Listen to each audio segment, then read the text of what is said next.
Restaurant style egg curry recipe.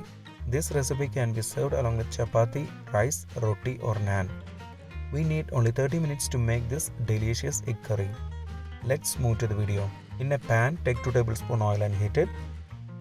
Add 2 chopped onion, 3 green chili slits, 1 sprig of curry leaves. Saute it on medium flame until it turns to light golden color. The onion has become soft.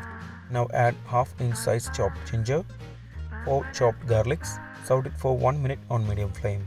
Then add 2 chopped tomato. Also add 1 teaspoon salt. Mix it well. Close the lid and cook for 6 minutes on medium flame. Stir in between.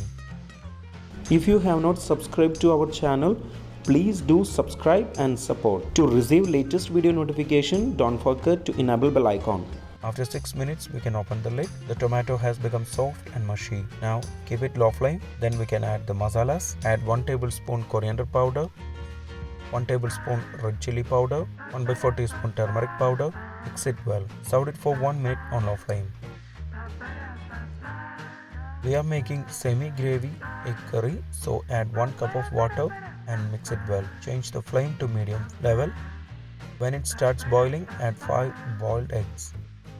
Add some curry leaves and 1 teaspoon Garam Masala powder. Mix it well. Cook for 3 minutes on medium flame. Now switch off the flame. Our restaurant style egg curry is ready. This recipe can be served along with chapati, rice, roti or naan. If we are making in this quantity, we can serve it for 5 portions. Before skipping, please consider subscribing to my channel. Click here to watch the most recent video. I hope you will really like it. Click on top for non-vegetarian recipes or click below for vegetarian recipes. For all other interesting videos like snacks, South Indian recipes, North Indian recipes, desserts, drinks, please check the description box below.